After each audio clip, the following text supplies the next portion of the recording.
When retro 3D video games come to mind, what do you think of? Is it Quake?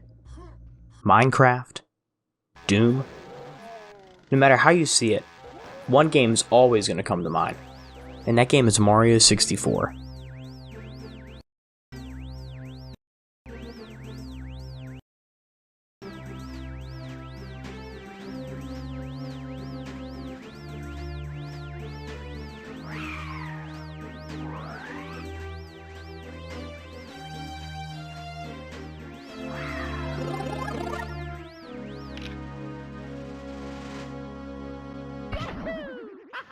Mario 64 was released in 1996. This was the first full 3D Mario title in the franchise, and as a first attempt into 3D, something never done before, Nintendo did an amazing job. I believe this was the first game I ever played. It was either this or EA's Beetle Adventure Racing on the same console. My relationship with Mario 64 is very different from that of Zelda or Minecraft, other games I've spent thousands of hours playing. Mario 64 was the definition of a video game to me from a young age. Some of my earliest memories with video games include trying to get King Bomb to the starting point in Omb Battlefield, or watching guides how to get Luigi in the game. Okay guys, this is how you unlock Luigi in Super Mario 64.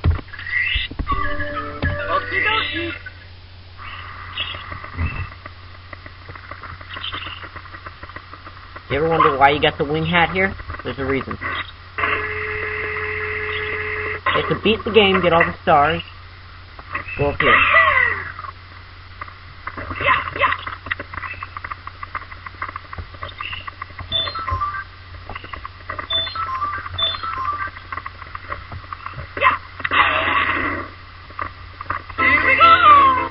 Make sure you get the wing hat before you talk to Yoshi.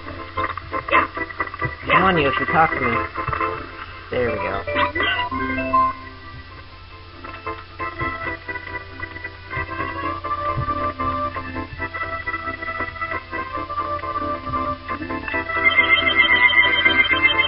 Now, when they said they have something for you, it's not all these lives.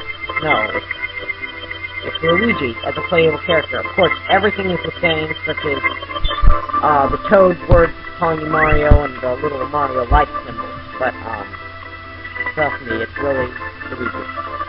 Okay, you don't have to use the wings anymore, but you can if you want to. I'm not exactly sure how to fly in this game, because my game didn't come with the manual, so the wings can run out, it's fine, they probably will.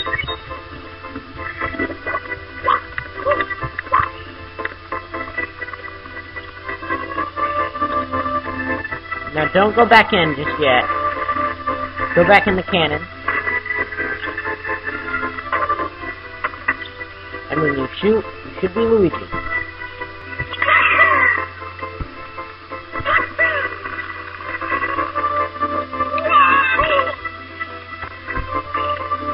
Notice it makes a green L.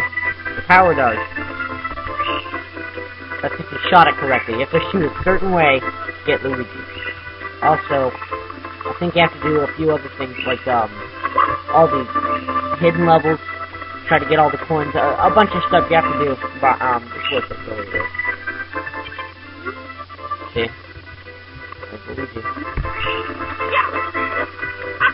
Well, this is Wing Luigi, but, yeah. That's it.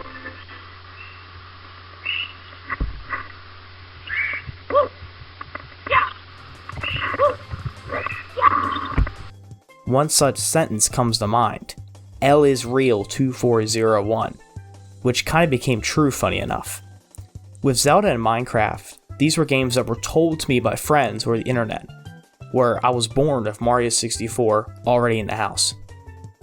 In this video, I will be playing Mario 64 Plus, which is a PC port of the game. I don't think this port's really updated anymore, but I will still be including a link in the description for this port if you want to try it. Much like the last video, I will also be including timestamps in the description for different chapters in this video. There will be a chapter dedicated to each stage and what I think of them. The DS port is not going to be talked about that much inside this video. I also played that port to bits and was obsessed with getting Waluigi in that version.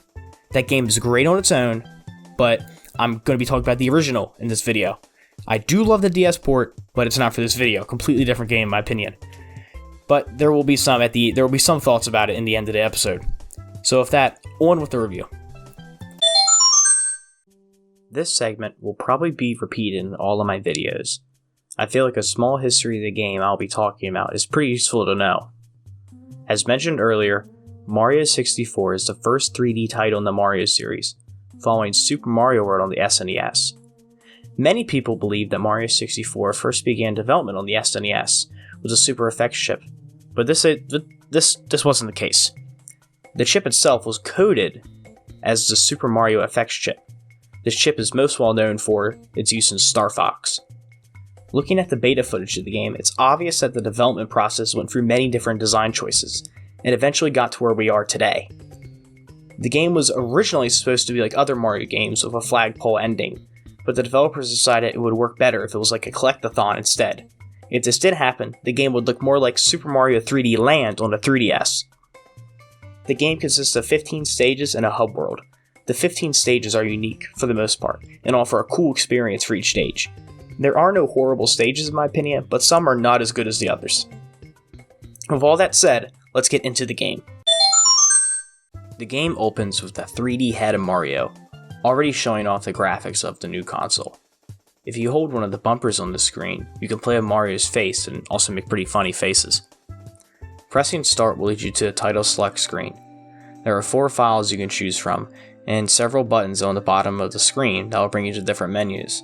The blue button is the button for copying file data, the red button's to erase file data, and the green button shows the scores on the file.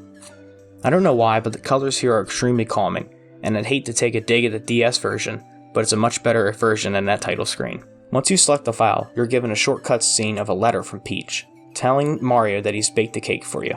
You see Lakitu rolling on in, and Mario coming out of a pipe in the ground. You can then enter the castle, and you'll be given the usual message that Princess Peach is being kidnapped, blah blah blah blah blah, usual Mario stuff. There isn't really a story for this game, just play the stages and get power stars. It's simple and easy for everyone of all ages, and this is why this game works so well. With all due respect to the Zelda games, I just couldn't play them till I learned how to read and how to solve puzzles well. You don't need those skills for this game, just shut your brain off and play. Inside Peach's castle, you're met with several doors, one of which has no number within the star. When you enter here, there's a portrait. Naturally, as one does in everyday life, you jump right into the painting, transporting you to the first stage, Omb Battlefield. When I was 4 years old, I used to call this place Bombland. I couldn't read, so I did not know what it was called. Many of the stages had very simple names from when I was a toddler. Jolly Roger Bay was Waterland, Cool Mnt was Winterland, and Whomp's Fortress was Brickman Land. You can probably see why. I enjoy Omb Battlefield a lot. It's a great first level. The first star has you scaling the mountain to fight King Babam, but the first star to me is against the Chain Chomp, where when you let him go, he breaks a cage open to get a star. The King Babam battle's very easy. It's only 3 attacks that you have to do. You pick him up and throw him. When I was younger, one thing I always tried to do here is to take him back to the start of the level. And if I remember correctly, I believe I once saw a video of somebody doing it. And then they threw him, and he jumped right back to the mountain. Besides the first cool star, the second star is also pretty interesting. It involves a race with Koopa the Quick, back to the summit of the mountain. After you beat him, on stars after this, there's a Koopa out in the grassy area, whose shell you can ride. Also, if you keep a keen eye, you can see that King Babam's remains are in the ball pit at the bottom of the mountain. Each stage also has missions with red coins. Red coin missions involve you hunting for red coins throughout the stage. There will be 8 of them, and once you collect them all, you will receive a star. Some stages have to use different colored boxes. These boxes are obtained at other points in the game, and usually when there's a colored box in a stage, it means you'll be using it later on. Some stages require you to touch or be in certain spots, usually 5 of them for a mission. Also, this stage, Omb Battlefield, introduces cannons to the player, which are essential to getting a star. I used to be against Omb Battlefield being the first level, but when I tried to be critical of it, I realized that this is probably the best starting level there could be. There are 6 stars per stage as well, which I think works very well, since if there were any more, I'd get sick of these levels pretty fast. But there's also ample coins for you to collect here, and once you get 100, you're granted a bonus star. There are 120 stars in the game, with only 70 stars being required to fight Bowser in the end. So if you'd like to avoid a few stages, it's best to get these stars as well. In my playthrough for this review, I only decided to get 76 stars, since I got bored and figured I had enough footage for this video. So I went ahead and beat the game. With everything said and done for the first stage, it's time to jump into the second stage, Whomp's Fortress. Whomp's Fortress is an interesting stage. It's similar to Omb Battlefield, where you must scale the tower, or in Omb Battlefield's case the mountain, to the top to defeat the boss of the stage. This stage also has you going back to the summit for another power star later on. This time there has been a tower built, possibly with the remains of the Whomp, who you had just defeated. The rest of the stars in this stage are pretty simple. There are the red coins missions, there's a few stages that require the use of the cannon, but in one of these, a well-timed wall jump and some wall kicks can do the trick. There's one star here that requires to shoot yourself into a wall, revealing a power star. I always felt this mission was very interesting, and from my recollection, I don't believe there's another star like this in the game. There's a star here that is quite hard to get. You must grab onto an owl that you can awaken from a tree. This star isn't super hard, it just requires a lot of good timing with the bird and when you let go. When I do the mission, the bird has a tendency to let me off in a random direction. So I believe this star has some serious luck behind it. This stage is also one of my favorites for the wild and wacky stage design, something apparent throughout the entire game. Jolly Roger Bay is the first water stage in this game. The first time you enter the stage, there's a fog that never comes back. I wish there was a way to keep this fog going since I do like it. Also, on the first mission, you need to raise the boat from under the water. There's an eel in the entrance that you need to lure out. I've always had trouble getting this eel out, and so have many others. You must enter the ship and touch chests, a gimmick that is repeated twice in this stage and in another water stage. I do not like this chest mission. I think they're lazy and uninteresting. Besides the stage itself, the music is very good. It's probably the best in the game, besides the credits. It's very soothing. One cool thing I do like about this level is that in the Japanese release, the artwork is completely different for the stage painting, by not having a boat. Also, if you're planning to get all 120 stars, you need to come back here once you have the green box, which is the metal cap. Did you know that the Japanese got an updated version of the game later on, called the Shindo version? It fixed some glitches. This is also the version of the ROM that's used in Super Mario All-Stars that released on the Switch just a few years back. This version removed backwards long jumping, which is a glitch I will talk about later on. Later on in the video, I'll show you a task or tool-assisted speedrun to show how fast this game can be beaten. Jolly Roger Bay is a fine stage, and I enjoy it for what it is. It has a nice soundtrack to follow. The next stage is going to get pretty chilly. Cool Mnt is another stage with a mountain, but this time the idea is flipped on its head. You must descend the mountain via a slide, or a slide inside the mountain. The first mission has you go to the cabin, and once you beat the slide, you're rewarded a star. Pretty simple. The next star is the exact same thing, but it's a race against a penguin. Now the penguin knows if you use the shortcut here, and if you use a shortcut, he just won't give you the star. The next few stars are easy and similar to the other stages, such as red coins. One of them's using a cannon. There's also a star that involves you bringing a penguin down from the summit to its mama at the bottom. You can also drop the baby off the stage here, which is always a funny thing to do, although pretty morbid.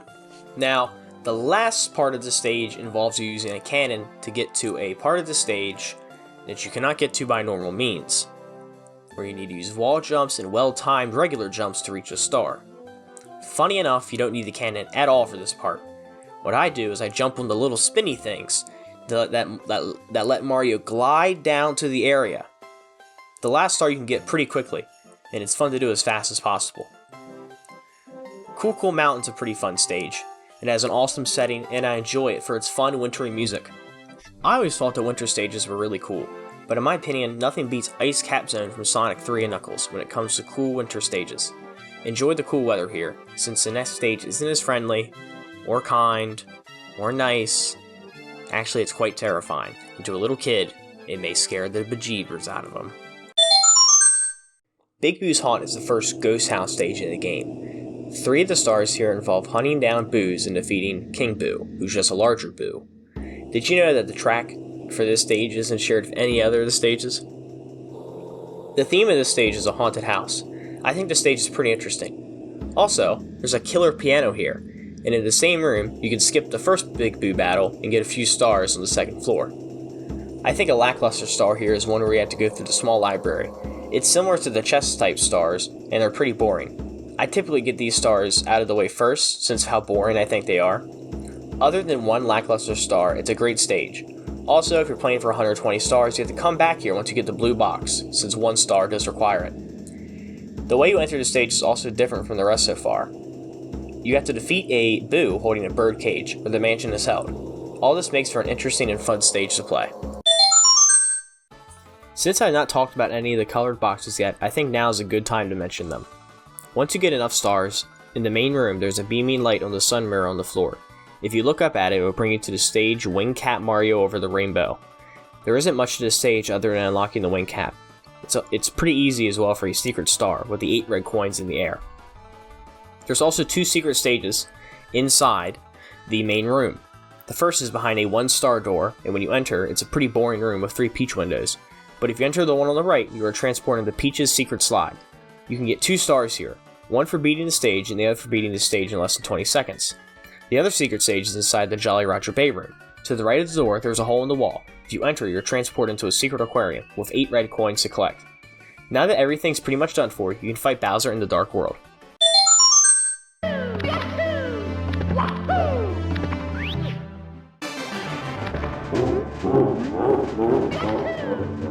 Bowser in the Dark World is reached by getting 8 stars and is the first star door in the main room. This level is pretty fun. I enjoyed the summit to the top where you eventually fight Bowser. Also, I remember when I was younger having my mom fight Bowser since I was too scared to do it myself. Out of all the Bowser levels, this one's probably my favorite. I do enjoy the general aesthetic of this level, but there isn't much more I can add to this stage in my opinion. The Bowser fight's easy itself. You need to pick him up by the tail and throw him into the bombs scattered around the edge of the level. If you miss, he's thrown off the arena, but he'll jump back onto the stage. After you defeat him, you get a key, and this key unlocks the basement. In the basement, you see another star door that needs 30 stars to enter. Also in the basement, there are 4 stages you can play, with one of them behind the star door. These 4 stages, in my opinion, are a low point in the stage design. There's also a rabbit you can catch here. That also gives you a star. The first painting that you'll see is that of an evil flame. This is where I go first. This is the lava stage for the game. It's a pretty wild and wacky design, with platforms that will be covered with lava every once in a while. The stage is pretty cool, and it also has a secret. If you jump into the volcano in the middle of the stage, you can enter into an alternate stage and collect 2 power stars here. One involves you scaling the volcano, much like the other stages, and the other involves a parkour section, on floating platforms and climbing poles. The other stars in the stage involve fighting bullies for a star, and one involves running on a log, which will come to play later in the game. I do like the volcano here, I think it's cool, and there's also a turtle shell that you can get to glide across all the lava. This stage is fun, and it is a foreshadowing of what is to come in the next several stages. This is a secret stage. Sort of. There isn't a painting for this stage, but in the corner of the basement you can rub up against the wall and it'll move like a painting. If you jump in, you're in for a surprise, because it's an entire stage, not like the secret slide in the main room. This stage is called Shifting Sandland. I do not like this stage as much, but there's an alternative stage within it, like the last one.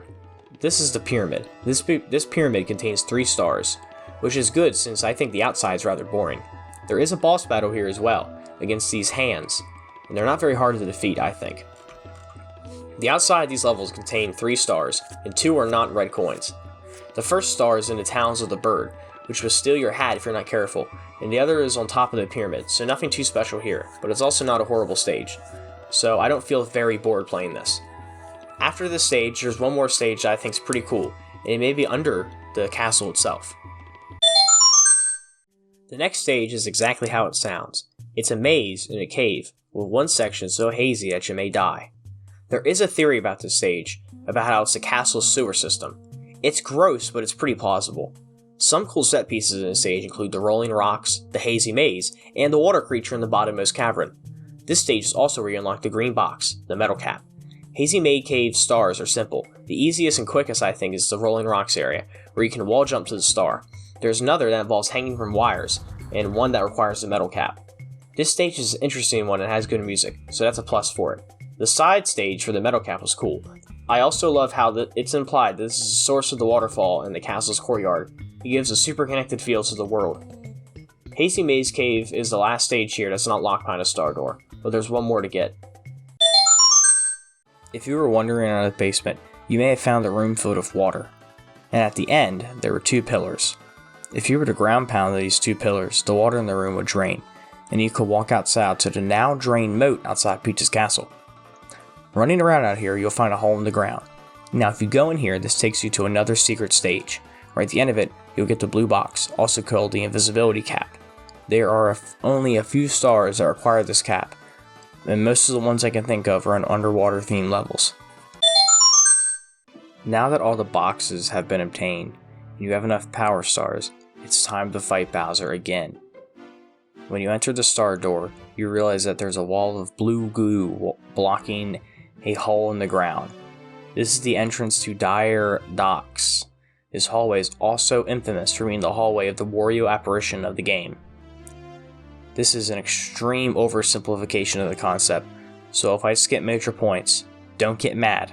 I will link a video in the description of this idea in more detail. Some say that Mario 64 held an experimental AI within its code, and what we have now is a modified ROM of the game with this AI removed. This is what accounts for all the strange happenings and misremembered concepts that people claim to remember that are not in the game. One of which is the Wario apparition, a ghost of Wario who would chase the character and do unspeakable acts to Mario. It's not true, but it's a fun story, nonetheless. Mario 64 is a pretty odd game overall, and I think now is a good time to take a break from the stages and talk about some of the odd parts of this game up until this point. Omb Battlefield Hanging Bridge. No idea why you can hang from this bridge. I do not have an explanation for this. I guess the bridge wasn't always supposed to be a bridge, and they repurposed it to save time or data. Hidden 1-up in Whomp's Fortress. This is an odd discovery. I have no idea why this is here. There's no hint of it being here. I only know about it from other videos. I really have no clue why it's here other than like an elaborate troll from a map designer. You want to have a weird and odd feeling while playing this game? Check this out.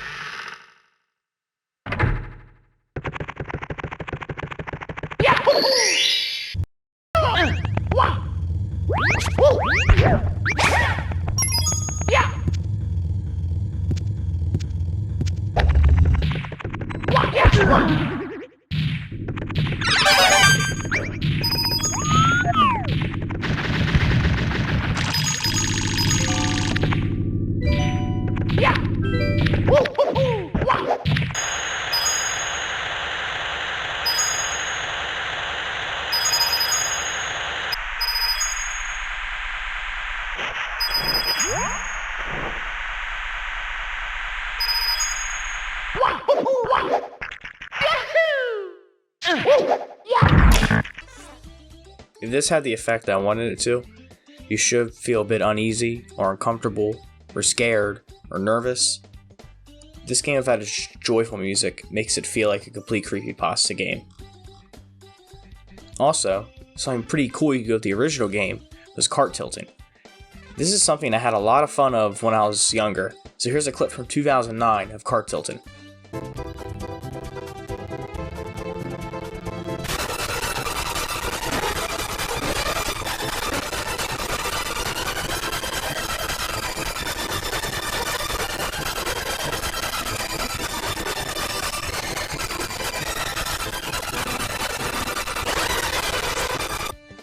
Now that some odd and interesting facts and fun stuff to do while you're bored is out of the way, I think it's appropriate to get back into the game and talk about the second half.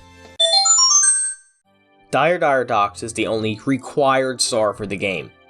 It's another water mission, but unlike Jolly Roger Bay, there isn't an immediate surface to stand on. You were dropped right into the water with an insta-kill right below you. If you travel around the water, you'll eventually find Bowser's sub, where in this mission, you need to collect a star in the sub to unlock Bowser's stage. One thing I found out about this stage is once you defeat Bowser, the rest of the stars in this stage will be accessible, which I never knew until playing this for the review. This means that once you defeat Bowser, the sub will be gone and you can do many of the other stars here. Besides the stage, I don't like it since you must play it. It ruins the open world feel for the game, but it only happens here so I can forgive it. The Bowser stage makes up for it though. Bowser in the Fire Sea is pretty good. I enjoy this stage. It fits the same theme as Lethal Lava Land and is quick and challenging for the stage of the game that it's on. The Bowser fight here has no moves. If Bowser is far away from you, he'll run towards you really quickly, and if he jumps, the entire stage will seesaw to one side. Also, the way you enter this battle is much different than the first. You fall into a teleporter cone type thing. Not sure to what to even call this. Other than that, it's a good stage and makes me want more for the final floor of the game, which is actually really fun. That was unscripted. Tall Mnt is back to the basics when it comes to stage design. You are once again scaling a mountain. 4 times!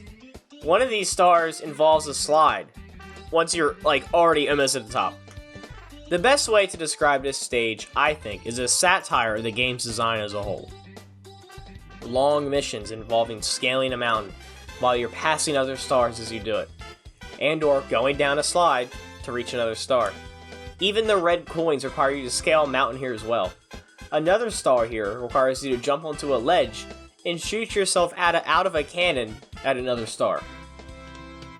This stage, to me, is a parody of the rest of the stages until this point, with annoying mountain climbing, slides. This stage doesn't feel very original at all. Even both music tracks were used in this, to add insult to injury. Much like earlier, when we had to scale mountain, the next stage is going to get pretty chilly. Snowman's Land is another hidden level. There's a room full of mirrors, and on the mirrored side you can see a painting that is not in the real world.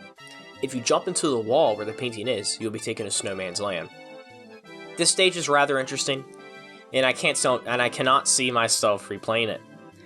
I believe Tall Mnt is better than what we were offered to do here. One thing this stage has going for it is the igloo you can enter. The star here requires the blue box, which you should have gotten that hours ago. It's a fun stage, but some of the stars are pretty hit and miss. One star here is needed against a bully, just like Lethal Lava Land. Same concept too. And another involves falling into a box. That's it. Believe it or not, there is another star here that involves scaling a mountain with extra steps. Some of these stars just do not make it fun to play. If it wasn't for the igloo, I'd probably hate this stage. Thankfully, the next stage is a little more wet, and not as cold and boring. Wet Dry World is just odd. It's the only stage where you can control the water levels, much like Ocarina of Time's Water Temple.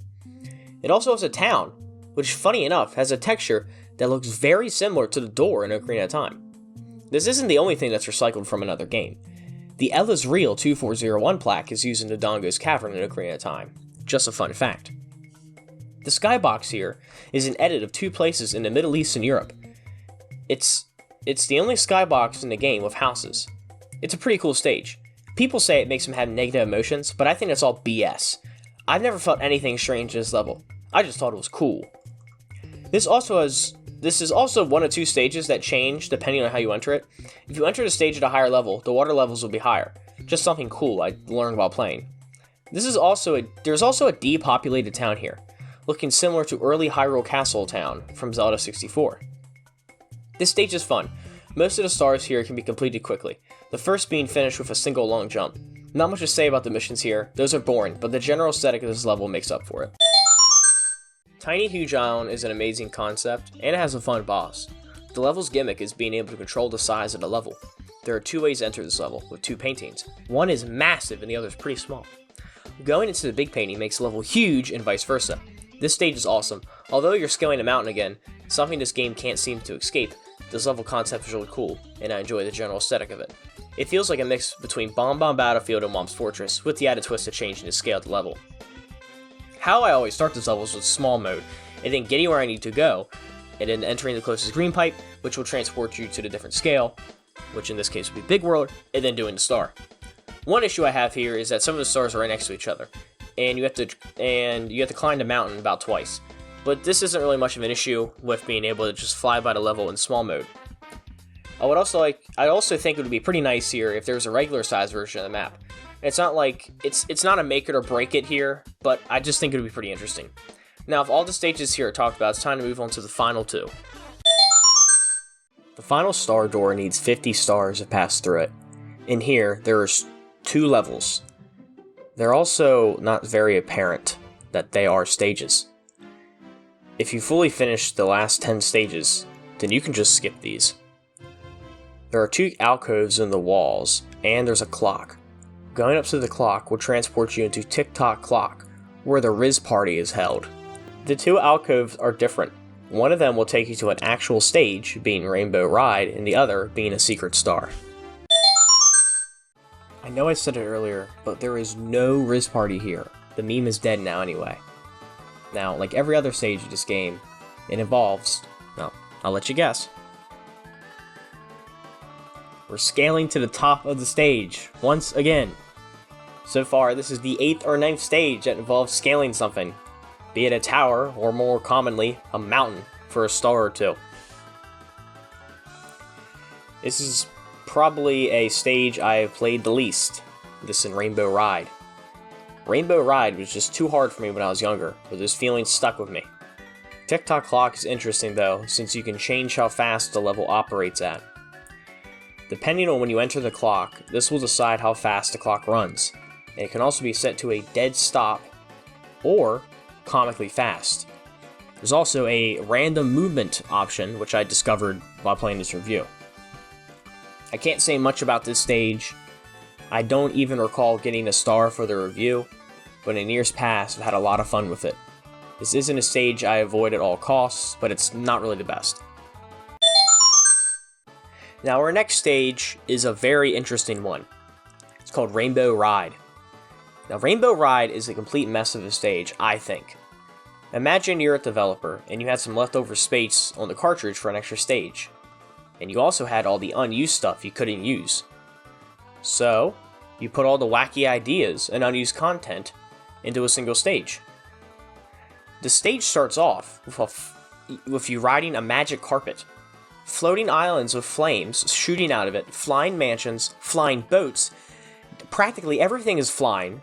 The stage is a cluster of insane ideas. And surprisingly, it works really well. I do enjoy this stage for how wacky it is. I also think this stage is a pretty fun way to wrap it up. It's sort of like a bonus stage, but at the same time it's not at all, and that's why I love it. Now, when I was younger, I did mention I was not the biggest fan. I thought it was incredibly hard. But feelings do change, but I do tend to avoid this level just because of how insane it is. But with all the stars wrapped up, you're now ready to get to Bowser. I would be pretty stupid not to mention a never-ending staircase. If you have 50 stars, you can still enter this door, which will be stuck in a never-ending loop. Now if you have 70, you can pass through without going through the never-ending loop. This stage was always the one I would go to first in my cousin's copy of the game he gave me when I was a toddler. Although, the super steep wall you must run up deceived me. I didn't think you'd be able to run up this wall, since in the real world you can't. So I would just jump off and die. And that was my experience of the stage. Until one day I was playing in the area before this and my father saw me just messing around. And he said something like, "Why don't you play the rest of the stage?" And I promptly said, "Well, I can't. It's impossible." He was like, "Did you even try?" So I went back and I was like, I tried it. And to my amazement, I could run right up the wall. And from here, this stage became even harder. My father taught me one more shortcut here, and it skips a portion of the stage. And to this day, I can't really tell you what's back there, since I always skip it. Old habits do die hard. I think there's a Whomp and a staircase, but I'm not entirely sure. It wasn't until I was much older that I was able to get to the final fight with Bowser. Then once I got to the fight, it was another few months till I can actually defeat him. And then, subsequently, finish the game. about being...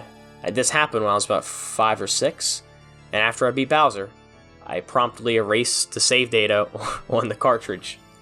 Sorry, Jordan, your 100-star save file in slot A has been gone since 2009, but to make it up, I put 120 on that slot about 10 years later. This stage is clearly the hardest out of all Bowser stages. This one gave me the most trouble growing up, and in my most recent playthrough, it was pretty easy though. The final Bowser battle is much different than the rest here. Bowser now takes 3 hits to defeat, and the third is the hardest. So if you throw him off the stage, he will knock a portion of the area off as well, making it much harder to do, so you must be precise. This is the only stage in a game that's still hard, even at 19 years old. But after all this work, I think it truly pays off. The final credit sequence is one of my all-time favorites, and the music here, which isn't used anywhere else in the game, is a true banger. After beating the game, you may feel a sense of emptiness. The castle hasn't changed, and the game still has the same odd feeling. Walking around, you start to question things, like, how is there a massive slide here that doesn't fit at all with the castle? Or how do some paintings just don't even work? Do these paintings even take you to actual locations? Dire Docks may be a real place after all. The hole in the wall takes you to outside the castle. But where's Whomp's fortress? Is it just a flying fortress? Or is it even in a different galaxy, like it's Super Mario Galaxy 2? Is the game all a dream? Well, it can't be, since Mario Sunshine mentions it. Why didn't Yoshi help you at all on your quest? After all, he's already in the game on top of the castle, where you can see him if you get all 120 stars. Why does Yoshi just jump off the castle after he meets you? You and him did just defeat Bowser together. So what gives? Where the hell is Peach after you beat the game? Why is there like 10 toads in the entire castle? Does Peach even have this entire castle to herself? Where does she even sleep? There isn't a single bed in this game, let alone other people. Sunshine sucks, but there's least people in it. Where's Luigi? Is Lakitu employed by EGAD? Well, after all, there's footage of Mario 64 in Sunshine, so how else would he would have gotten?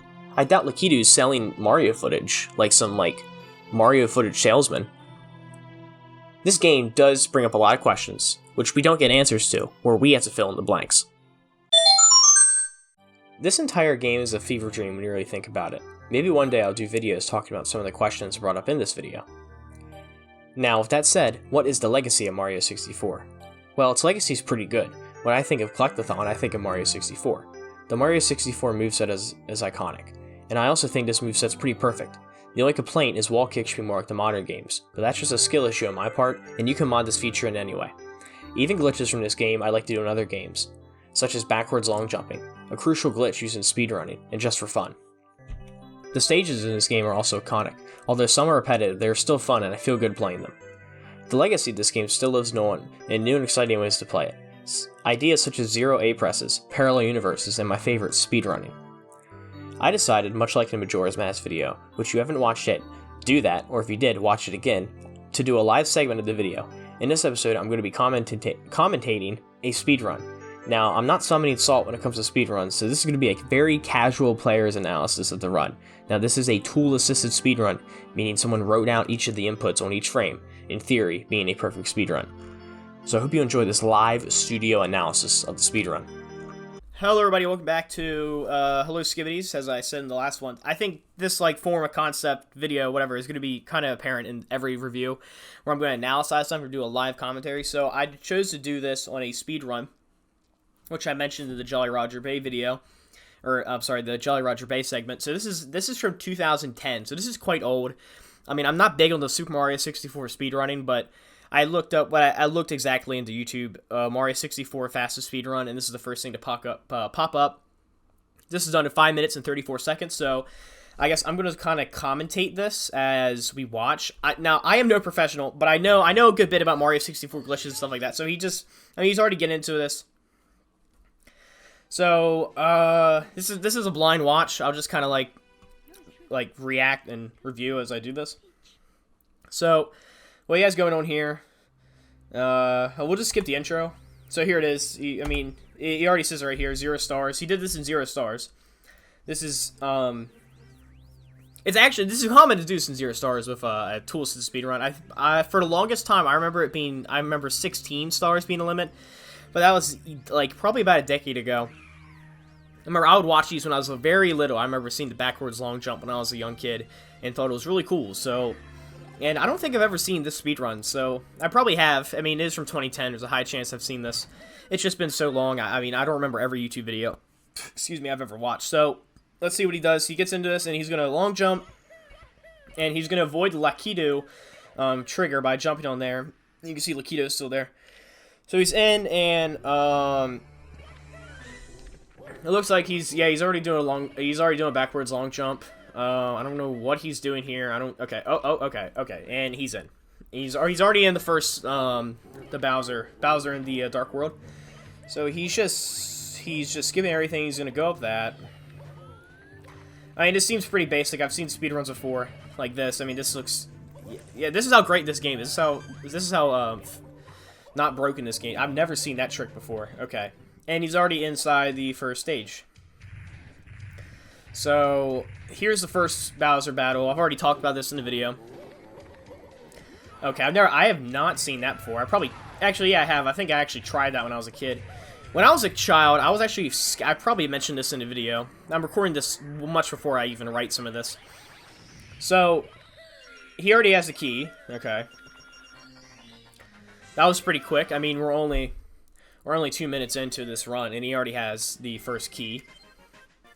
So, I'd like to see how he gets, I mean, oh, he's, I know there's a back, okay, I expected him to actually, whoa, okay,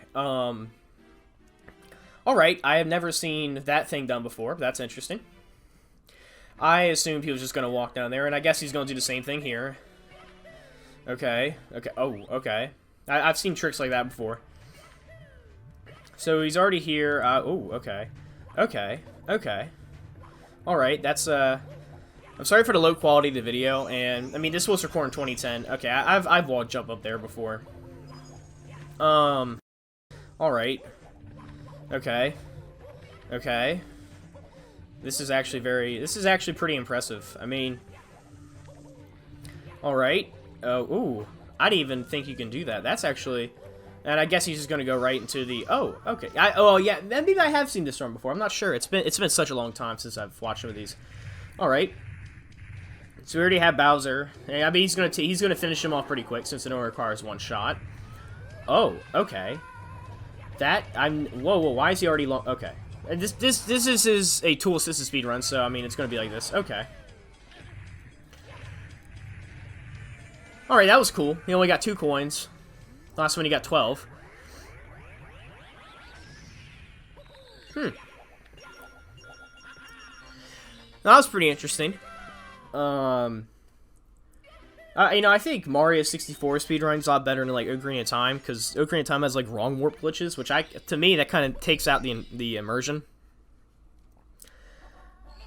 I don't know why I thought this was a 0 star. I don't know why he's doing Bowser. Oh, I see why. He had to, yeah, he had to get in there yeah, that would have been faster either way, yeah.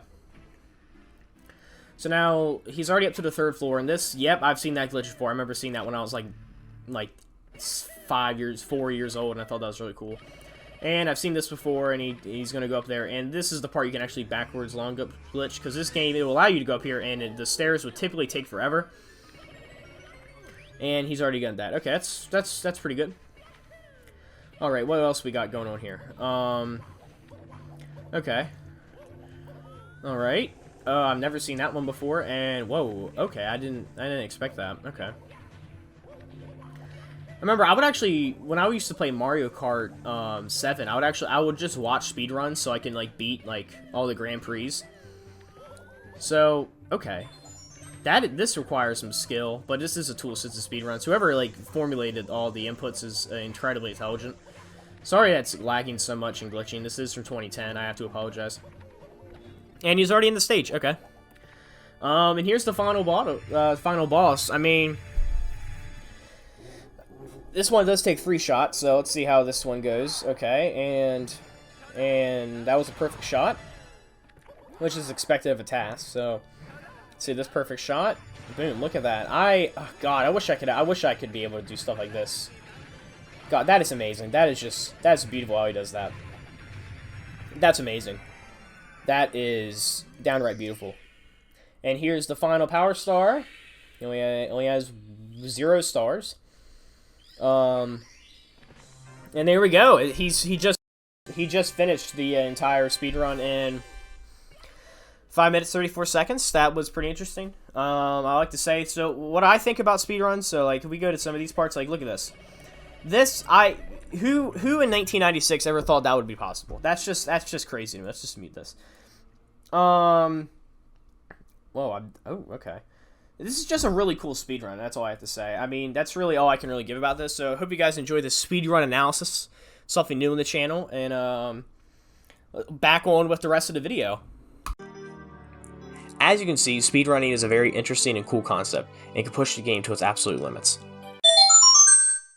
I think this game is an utmost classic, and would recommend everybody playing it, even the new crappy ports from Nintendo. I haven't played them, but they cannot be that bad. This game is overall a great experience and can cheer you up, although it can be unnaturally creepy at times. I cannot convince you by word of mouth alone that it is as good as I say it is, so you should try to find out any way possible to play it, even that being the DS port from 2004. I didn't talk about it here, but I played that around 2010, and I also love that game, but it's so different, it's its own game, I think. They attempted to make a more modern port with many added features, and multiplayer support, so you can play that port, also do that, for it's amazing as well. Hello everybody, welcome back to the outro bit. This is going to be unscripted, of course, because this is how I do things on this channel when they're unscripted. So I'd like to give an update. So the next game, The People Have Spoken. I put a poll out on June 20th, 2024, and 5 people voted. And we're looking at, I had 2 options, Super Mario World or Luigi's Mansion. And the people have chosen Luigi's Mansion. So it looks like we're doing Luigi's Mansion next. That's fine with me. I like that game. And that's actually better in my defense, because I have Dolphin, I already have everything set up for the controller, which I don't have is a good way to play Super Mario World. I gotta find another SNES emulator. And with Nintendo taking down those ROM sites, I could probably still find a Super Mario World ROM, but I don't even care right now. I'll take care of that another day. I am a little sick right now, so if I sound a little ill, that's why. I don't think the Mr. Wise Guy port of Ocarina of Time is out yet. It's not out yet. Oh, they have it on Apple, maybe. I don't know. I can't tell. Yes, maybe they do. I don't know what I'm looking at. I'm confused. So the Majora's Mask video, if you have been following, if you looked at it, if it's probably up next, it's actually doing really well. As the time I'm filming this, we have 813 views, which is really good for this channel. I did not expect this video to get this many views. I'm actually kind of shocked. I mean, my typical view at this time where I'm at, about almost 2 weeks out, is 10 to 80. So I'm surprised that YouTube decided to pick this video up. I'm glad. I can't complain. I'm very happy with this. I really do enjoy doing this. This keeps me busy. But it's not busy work. I do enjoy doing this. I can't, like, I know it may have sounded bad, but I don't care. I enjoy doing it. So Luigi's Mansion is going to be next. I'm filming this after, I have like one more thing to edit, which is editing all these clips together. So the way I edit this is, I do it all in individual segments in case Sony Vegas 14 just decides to die on me. So I get it all together like that. Then I do the actual final cut, which is like probably the best way to do it. I really struck gold with the Majora's Mask video, which is, I mean, striking gold for me is anything over 20 views. So this really blew my mind when I checked on it the next day. I changed the thumbnail like 1 in the morning when I got back from like working out from and stuff. So I went home and decided, I'm probably going to change the thumbnail. The thumbnail's kind of shitty. So I changed it, and it just skyrocketed after that. So it was a very nice. Looks like we only had 1 dislike, 2 dislikes. Ooh, that's so bad. No, I don't care. I wonder who disliked that. I wonder why. I guess they didn't agree with they must have been like serious Majora's Mask haters. So that's about it. I mean, I'll see you guys in a few weeks when I do the Luigi's Mansion video. Expect that probably mid-June or late June. I don't know what it's gonna look like. But that's about it. I'll see you guys next week when I do Luigi's Mansion. Hope you guys enjoyed. Make sure to subscribe, like, and all that stuff. I do enjoy doing this. Make sure to comment and stuff too. So give me some feedback. Know what to fix or improve on. I feel like this video I feel like it's an improvement over the Majora's Mask review, but the Majora's Mask review is already pretty good as it is. So we'll see what happens the next month with Luigi's Mansion. And I'll see you guys then when I get scared. I'm scaredy pants playing Luigi's Mansion. See you guys then. Have a nice day.